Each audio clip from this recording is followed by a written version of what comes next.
All right, welcome to another episode of Scotty Talks Philly Sports. Of course, as you know, this is the second part of the episode. So if you guys are still tuning in from the first part, thank you. Definitely appreciated.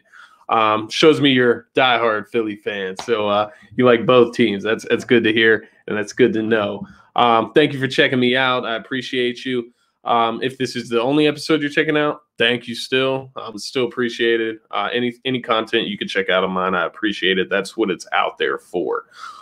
No, this is not a Dallas sweatshirt. Just wanted to make that known. This is a Duke sweatshirt. I'm a huge Duke Blue Devils college basketball fan. Wanted to clarify there. With that being said, be sure to follow me on Twitter at Scotty Drowned. Be sure to follow the sports page at ST Philly Sports 1. And also be sure to follow our partners over at Heat Ratio Sports on Twitter and Instagram. And be sure to go subscribe to that channel on YouTube, as this is where this podcast is brought from, sponsored by. So thank you guys for checking this out. Be sure to go check them out. We're going to dive into the Sixers, man. My second episode of this Sixers season. I'm excited still. I know we're coming off a tough loss to the Cleveland Cavaliers, 118-94. Didn't seem like we had much of a chance, after the second quarter. I mean, I was still distraught from the Eagles game, losing to Dallas. So, it kind of threw me off when I flipped to the Sixers game and they're already getting blown out. Embiid, you find out Embiid's inactive shortly before the game due to some back tightness.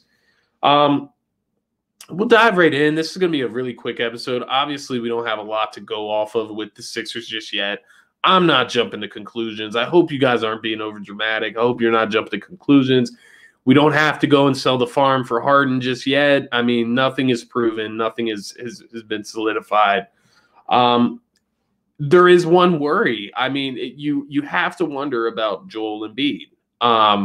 You take last night's game with a grain of salt, but you do worry about, the other things that go into it. Why you're missing your best player, Joel Embiid, the star center for the 76ers. Why are you missing him? Of course, it's the second game on a back-to-back. So you understand a little bit there if you were, given less minutes maybe. A complete, benching, not, a rest day, if that's what it is, or if it really was back pain. Either way, it is concerning. You're already looking at a shortened season anyways with 72 games, and then you factor in load management. What's the plan? I mean, if it is load management, that's the biggest question here is it load management, or did Embiid really have some back tightness that he couldn't play through? So we'll keep an eye on that. We'll just have to see how this plays out. If he misses another game, it will be very worrisome as far as an injured status. But as of right now, I'm wondering if it's just load management. He looked great in the first two games, including preseason as well. So, he didn't show any signs of anything hampering him. He was putting up great numbers, as you know. We'll have to wait and see on that, but it is concerning. You have 72 games here. So, is the plan to, sit him out on every second game of the back-to-back? I mean, obviously you'll play it by schedule. Maybe this was a game they felt like they could win without Joel Embiid against the Cavs. You fooled yourself there, but we'll get into that in a second. Just going forward, you hope to see Joel Embiid play most of these games. Obviously, that's the biggest concern is, his health. Is he in shape? We have to worry about these things with Embiid. And, he gives us all the confidence in the world with the way he talks. He says he has it all together, but we know that that's not always true, despite what he says. So we'll have to, keep an eye on that, keep our eyes glued and hope for the best. Hopefully it was just a night off, and maybe they will, do this load management thing on the back-to-backs. It'll be interesting to see going forward. Let's get into the actual game, against the Cavs. I'll talk briefly on the first two games. Obviously, you're going against the Knicks and the Wizards. Those are two teams I didn't pick to make the Eastern Conference playoffs. So, yeah, you'll take the two wins. you're supposed to get those wins. I guess it would be concerning if you lost, but at the same time, I wasn't expecting perfect play this early in the season with a new head coach, shortened off season. You got a bunch of new players, young talent, young guys on this team that didn't get much of a preseason at all, and not much of a training camp either. So there's going to be some struggles here in the beginning of the season. People have to realize that these guys, we got a lot of new guys on this team. They're learning the scheme and the game plan and how Doc Rivers coaches. So we gotta see how it goes these first couple games, of course. But let's not be over dramatic at the same time. Let's not get too high and let's not get too low. Obviously, those are 2 games at the beginning of the season. Take care of business. Those are nice warm-up games for the season, to get yourself in a groove. And like I said, you watch Joel Embiid, dominate both of those games offensively and defensively. One of our best defense, between him and Ben Simmons, as far as who's the better defender on this team. Both of these guys, if playing at this rate, will be in talks for Defensive Player of the Year.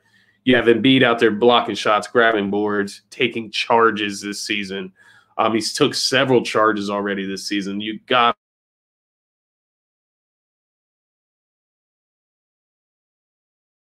go out there and make it happen. And he is making it happen when he is playing. Ben Simmons, you still want to see more offensively, still want to see more aggression. Not even shooting, just get to the rack, go to the basket, dunk on people. You want to see him finishing at the hoop, getting to the free throw line. Just more aggressive in all facets of the game. Now, this guy, especially against the Knicks, you saw him guarding R.J. Barrett, and, he clamped him. R.J. Barrett didn't have a chance in that game, much like the Knicks. But you just saw Ben Simmons all over the court, blocking jump shots, blocking shots off the backboard, making crazy passes, driving the lane and dunking. Obviously, Embiid was the showcase star there, the scoring part. But Ben Simmons was doing it all that night. And that's good to see, from him. Tobias Harris started slow. Need more from your third guy there. He's going to be the guy that needs to show up in the playoffs. And as we've seen, he has not done that. We're going to need more from him. Obviously, last night, against the Cavs, he did hit 4 threes. You love to see that, 4 for 6 from the three-point line. Probably had his best shooting night of the season so far. I believe 9 rebounds, a couple assists. So Tobias Harris had a decent game, given that they were getting blown out. Joel Embiid was out. But what you noticed against the Cavs, and it's worrisome, is that once again, when Ben or Joel is out, this team loses its complete identity. And, whether it's Ben being out and you don't have that facilitator, the ball handler, obviously his great perimeter defense. When Embiid goes out, you don't have the go-to guy on offense, a guy that can get you a bucket from anywhere on the court. And especially gets those buckets. He's been playing down low. He's averaging, close to 30 points a game this season already. And, they look like they completely lost their identity. You had Dwight Howard, who, he's supposed to be there for those nights, when you don't have Joel Embiid. If you do have to rest Joel Embiid, have a second night of a back-to-back. Dwight Howard was there as that backup center. And, of course, he got into foul trouble early. And then, we had nobody to handle Andre Drummond. And, obviously, Joel Embiid has had, Andre Drummond's number. But, Drummond enjoyed a night without Embiid there. I think he had 24 points, always has a bunch of rebounds. He's an active big man. He's a pretty good big man. He's not going to kill you at shooting or scoring too much, but he's active on the boards and he's active down low. And you saw it last night. Howard was in foul trouble. We had no answer. There was a point where, Ben Simmons was trying to play center. That's not the move. We say he can guard 1 through 5, but that doesn't mean he can guard the best 5, one of the best, biggest centers in the league. So, obviously it was the second game of a back-to-back. You have some older guys there, Seth Curry, Danny Green. These guys, they're probably, not supposed to get as many minutes on those second nights of the back-to-back as well. And you saw the wheels fall off the tracks a little bit. It happens. The Cavs have a decent team there. You got guys like Garland. Sexton was tearing it up last night.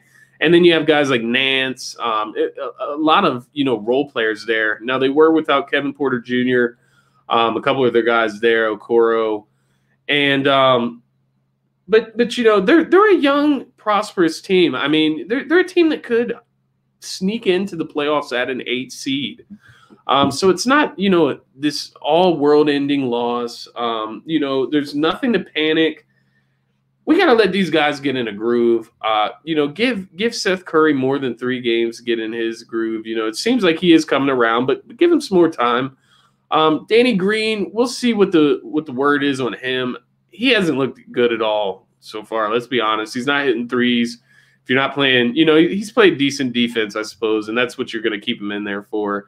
And his veteran leadership, of course, but he's not going to contribute much on offense. That 3-point shot, hopefully it's fallen some nights, but most of the nights it doesn't seem like it's going to be based on last season on LA and then, already the start to this year. So I look for, Shake Milton, to close out games, get a lot of those minutes down the stretch.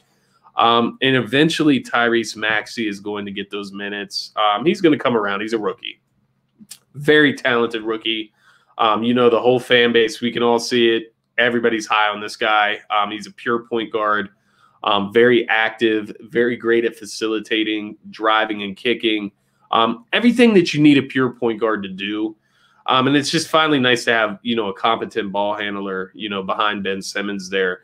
You can definitely see, maybe not this season where Maxey is some super contributor on this team, but in the future, he's going to be contributing, unless we trade him away, which we'll see about that.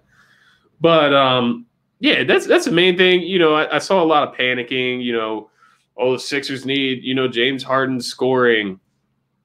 James Harden did us no favors, with his debut this season. And it's kind of weird how he came in so out of shape, and everybody was, passing the memes around, passing the picture of him around, talking about how he's been in the strip club, he's fat, whatever the case may be. This man comes out and drops 44 points, 17 assists in his first game of the season against Portland. And, it draws a lot of overreaction from the Sixers fan base, trade Simmons now, blah, blah, blah. Let's not jump to conclusions. Let's ride this out. See what Houston, has, and see what Houston gets offered. You don't want to be the team that's jumping out there, throwing everything on the table and just totally available, overcompensating. We don't need to do that. We can, wait until the deadline, see where our team is at. If Ben and Joel ain't working by then, maybe it is more reasonable to give up Ben. Maybe it is by then if we see that by then. But we got to see Ben and Joel under Doc Rivers, see the adjustments get made, and see if anything can work there. But it is interesting with Harden. He comes out 12 for 22 shooting, close, I believe, like 16 free throws. Playing his game. That's how he plays. 44 points, 17 assists, and of course, it stirs the Sixers fan base up. It stirs the NBA, up all together. You had people calling him fat, out of shape, didn't know what he was going to be doing. Cancel that. He's still James Harden. He still scores, and he still facilitates. He is a superstar. We know that. He's a perennial MVP candidate. Nobody's discrediting him. And, I'm on the side where I don't want to trade Ben Simmons for him. 24 versus 31.5. I'm not doing that. But, maybe my mind will change as we get closer to the deadline and see more games with Simmons and Embiid. Another interesting tidbit, nothing crazy, but, just something that happened along with Harden and the Sixers. Daryl Morey was fined by the NBA for tampering due to an automated retweet that he had of this moment with James Harden back on the Rockets last season. Interesting that he gets fined for that tampering. I guess that maybe makes Harden more in favor of going to the Sixers, even though they're already on his list. Whatever. I don't get that. I thought that was really stupid. But overall, with this team, that's a nice, cute story, whatever. Daryl Morey is a funny guy. Howard Eskin even said something to him, because Daryl Morey mentioned that, Doc Rivers may get to that number one, total coaching wins spot in his time in Philly. And, Howard Eskin comes in and he'd have to average 77 wins, blah, blah, blah. And, Daryl Morey just responds and says, "Who hurt you?" So, I mean, this guy is all of Philly fan base. He gets it. And I'm loving him so far. I love the moves that he's made so far. And he's just, overall, he's interactive on Twitter. He's just a really interesting guy. But, going forward, you just want to see some consistency with this team. Who's going to be the guys, that you can rely on? It can't. I don't want it to be just this random thing every night where Doc has to, put in 10, 11 guys, and see which one's working tonight. Who's going to be the steady guy that's going to be able to, get some buckets for us? Who's going to be the steady guy that's going to come in, get some, some hustle stats for us, get the boards, play defense? Who's going to be these pieces that are going to lock themselves into the rotation in steady minutes? We got to see this going forward. We got to see some value from Tobias Harris, dude. You're making $34 million a year. We need some type of value out of you. You have to bring this on a nightly basis. You can't just hit 4 threes on the night when Embiid's out. You need to hit those when Embiid's there. We need you to do that when Embiid's there in order to beat the best teams. Ben Simmons, 15 points is cool. Let's get up in the 18 to 20 point range. Let's get to the free throw line more. Let's drive the lane more. Let's, be aggressive. Play like Giannis a little bit more. Try to dunk on someone. Get more aggressive. Embiid, just play the game, and you're going to put up your numbers. You're going to do your part. That's all. I just need you on the court, period. Other guys like Shake Milton, are you going to be the 6th man of the year guy? Are you going to be the most improved player of the year? Show us some consistency, Shake. You played great defense so far. Little shaky since that first game as far as the offensive end and scoring on a consistent basis. Are we going to be able to give Tyrese Maxey steady minutes at a backup point guard type of role? We will see. Is Tease going to move himself into the lineup? Will Korkmaz solidify more minutes for himself? Dwight Howard's got that backup center spot locked in. Mike Scott is a guy that I would like to see less of. Somehow, if we could get, less of him on the court, I would love to see that. I'm not a big Mike Scott guy. But overall, these guys need to start, solidifying their roles on the team, figuring out who they are. Seth, are you going to be the 3rd scorer on this team? Do you need to step in for Tobias and be that guy? And I think Seth can. I think he can be a facilitator. I think he can be a great guy in the pick and roll. It's going to be interesting to see how it plays out. Just, understand that this is a growing team, a lot of new pieces, a new head coach, a whole new coaching staff, period. And I have faith that these guys can get these guys synchronized, good chemistry, get these guys flowing, and just playing basketball the right way. Under Brett Brown, we did not see basketball played the right way. I've already seen tendencies this season that show me that this is a different team, that they can play the basketball the right way and the winning way. It'll be interesting, but I just want Sixers fans to hang in there. Don't jump off the wagon. 3 games into a 72-game season, never the way to go. It's a long season. There's going to be a lot of adjustments, and maybe by the playoffs we may be seeing a totally different team, a totally more mature team, a team that's playing in unison, and it's exciting. I mean, we got shooting, we got defense, and that's what you have to be most happy about. We just need to see Embiid on the floor consistently. We need to hope that this is not something that's going to be ongoing all season. Back tightness, back problems. At his size, you do not want to see that. The first real test of this season, we don't have a lot of early tests this season with the Sixers. These first couple games, you don't get your first test until, the first week, or I guess it would be the 2nd week of January, whatever you would like to categorize it as.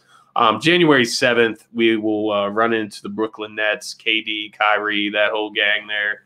who have been playing well. You know, they just took a weird loss to the Hornets. That was odd, but, you know, it happens. It's a 72-game season. You're not going to win all the games.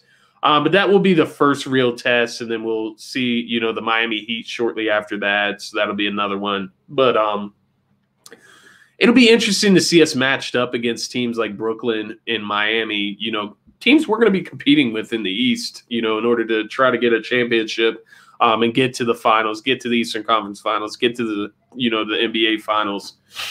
These are the teams we're going to be competing with. So, you know, these are the games that will matter. And these are the games you want to pay attention to, these marquee matchups.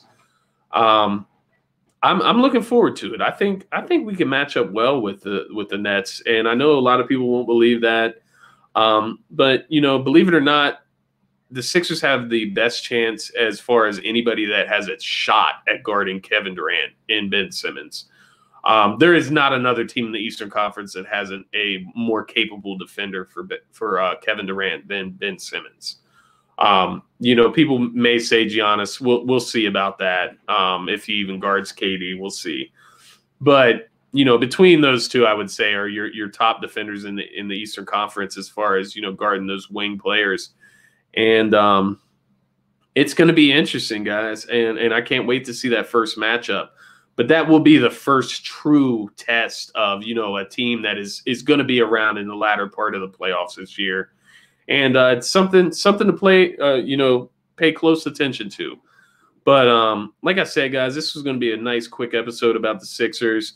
Just kind of wanted to get caught up, you know, get in my groove, you know, talking about the Sixers in general.